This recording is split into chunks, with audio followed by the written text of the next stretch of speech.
What's up, guys? So today we're going to do something that is way overdue, something I haven't done on this channel in a while and it's been bugging me. So today we're going to do an advanced training techniques video and we're going to wheel bones here into the gym and we're going to talk about shoulder training. So last week I was out in LA for the LA Fit Expo, and while I was out there I caught a shoulder workout with Steve Cook over at Venice at the Mecca. And if you guys caught the video, which I uploaded last week, you saw Steve and I doing a lot of shoulder isolation exercises. There were no compound movements, and a lot of people were asking why that was. And the reason is, before the workout, Steve and I had a conversation. I said, look, Steve, I hurt my elbow, and it was actually from the previous week. I did something while doing triceps, and so I had a bit of tendinitis in my elbow, and I said, I really can't press anything, so let's focus just on isolation exercises. So that's why in that workout, you don't see us doing any compound movements. So this is kind of like a dual purpose video here. One is talking about how to train around an injury, and two, it's just talking about some isolation exercises to go ahead and target width in your shoulders by targeting the lateral head of the deltoids. So let's talk about that for a minute. When you're doing dumbbell presses, or let's say you're doing a military press, you're using your triceps as well because you're using two joints. You're using the elbow joint and the shoulder joint. So that makes it a compound movement. Now, if we were to keep our elbow in a fixed position, so 90 degrees like I have here, and only worked the shoulder joint, now we're turning it into an isolation exercise because we're taking the triceps out of the equation. So that's what we did, is just isolation exercises. And the first one that we did was a Scot press, or a variation of a Scot press. Some people do them with a little bit of a twist. I do them without the twist, but the concept is keeping those elbows at a 90-degree angle, and then instead of pressing, it's more like a fly. So I like to compare it to a chest press versus a chest dumbbell fly. So if I were laying down on a bench, this would be a press, this would be a compound movement, versus a dumbbell fly, which then becomes an isolation exercise for the chest. So this is the exact same thing. So instead of a compound movement in a press, now it's an isolation exercise. So that's a variation of the Scot press. Even if I wasn't injured, I would still incorporate that exercise periodically into my shoulder training because it's a great isolation exercise.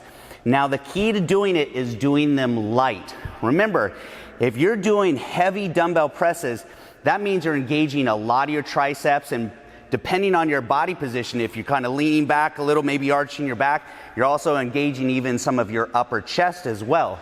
So when you're doing the Scot press, you have to go lighter. You notice in the video, I think Steve and I are probably doing maybe like 30-pound dumbbells.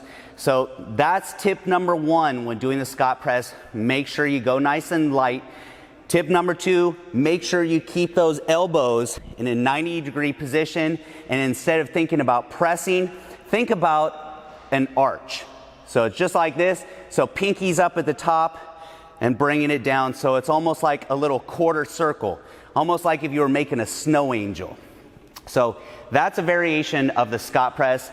That is one of three exercises that I like to use, isolation exercises, when I'm focusing on the lateral head of the deltoid, which is going to give you that width. The second one that I like to do is a side raise, also called a lateral raise. Someone was actually giving me a hard time because I said side lateral in the video. Bad habit. That is a little redundant, meaning side side. So you can call it a lateral raise, you can call it a side raise, whatever you want to call it, but I'm going to show you the right way to do it and some variations of how to do it. So tip number one when doing a lateral raise with dumbbells, just like we talked about with the Scot press, you need to go light. The number one mistake that I see people make is going too heavy with these. And what ends up happening when you go too heavy is you're forcing your body to engage other muscles to try to get the rep. We don't want to engage other muscles, we want to isolate. So go nice and light. And when I say light, sometimes I'll even go as light as 15-pound dumbbells. Sometimes if I want to rep it out, I'll even go down to 10 and I'll just really focus on the squeeze. So that's tip number 1, go light.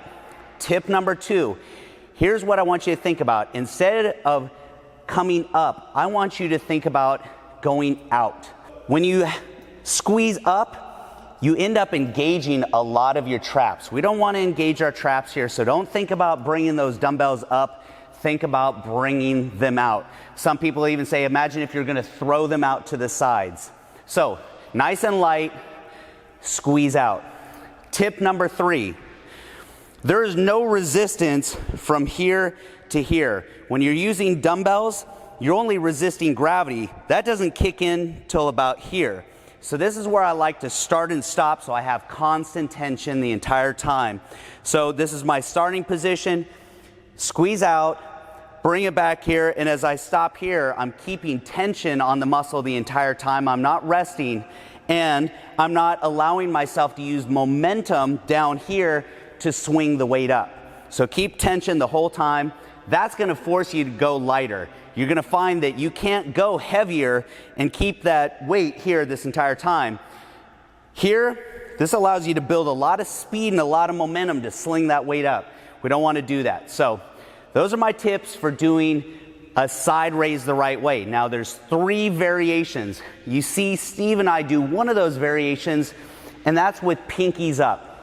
So why would you do these with your pinkies up? Well, it goes back to the 3 heads of the deltoid. So you've got your posterior, you have your lateral, and you have your anterior.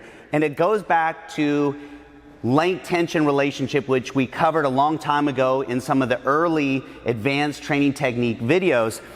And the basic concept is when you put a little bit of tension on a muscle, when you stretch it just slightly, you're putting it in an ideal position to get a peak contraction. So you can use that to your advantage to target different areas. So for example, if I were to turn my pinky up, which means I'm going to rotate my humerus forward, that's actually going to lengthen or stretch that posterior deltoid, and at the same time, the anterior, which is in the front, is going to relax or shorten just slightly. So what does that mean? Well, in a side raise, I'm focusing primarily on the lateral head.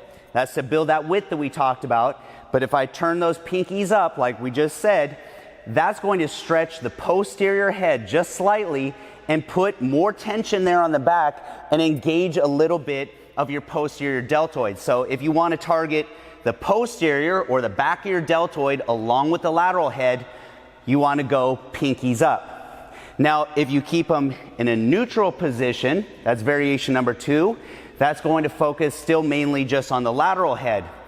Now, if we do the exact opposite of number 1,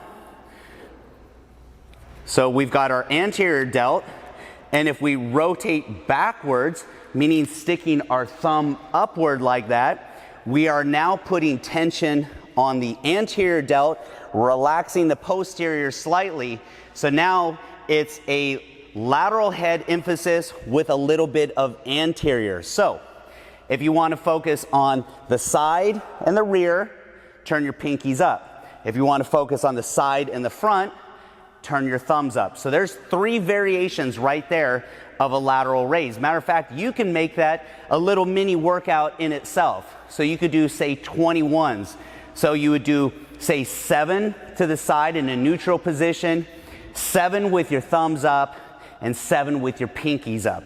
So that's a little variation itself that you can do just with dumbbell raises. So now I told you that I have 3 exercises that I like to superset together for a giant set. So that's our Scot press, that's our dumbbell raise. The third is going to be a cable raise. Make sure you go nice and light. Those deltoids are small muscles. You don't need a lot of weight to work them. Now, just like the dumbbell, don't squeeze up. Squeeze out like we talked about to the side. But the advantage of using a cable is the range of motion that you can get that you can't get with dumbbells. And that's because we have tension all the way from this point to our starting point with dumbbells. So this range of motion right here, we didn't have any tension with the dumbbells. So that's the advantage of using cables. So starting here, squeezing out to the side, just like that. So the combination of those 3 isolation exercises covers that full range of motion with the lateral head of the deltoid. So cables from here to here, dumbbells from here to here, and then the Scot press getting that top into that range of motion. So between those 3 exercises, you can really blast the lateral head of your deltoid and build that width that you're looking for. So I actually like to do all 3 of those exercises in a row. If you watch any of my other advanced train technique videos, I'll usually do 4 sets. First set, 20 reps.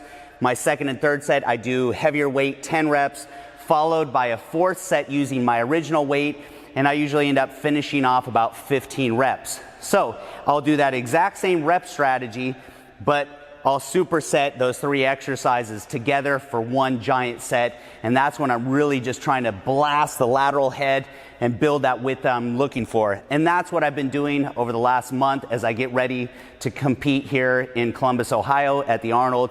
Really want to make sure that I get the shoulders nice and wide, get them nice and cut. So been doing a lot of those isolation exercises, but now that my elbows hurt, it's forcing me to do that. So this is kind of, like I said, a multi-purpose video. It's 1, how do you train shoulders around an elbow injury? And 2, how do you go ahead and target maximum width in the lateral head of your deltoids using some isolation exercises?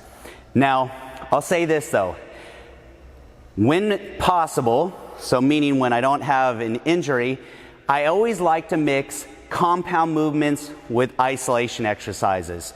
So it would be just like legs. I'm still gonna go do squats, I'm still gonna do lunges, but then I'm gonna do my isolation exercises, which are gonna be my leg extensions, leg curls. It's gonna be like anything else. Compound movements mixed with isolation moves, but this just happens to be a way to go ahead and work around an injury and at the same time really target maximum width in your shoulders. So thanks for being patient with me. I know it's been a while since I've done one of these. I'm going to start bringing the ATT videos back in, share with you guys some of my little tips and tricks of how I work out, some of the variations that I do, and like I said, sometimes how I train around specific injuries as well. So I will see you guys soon.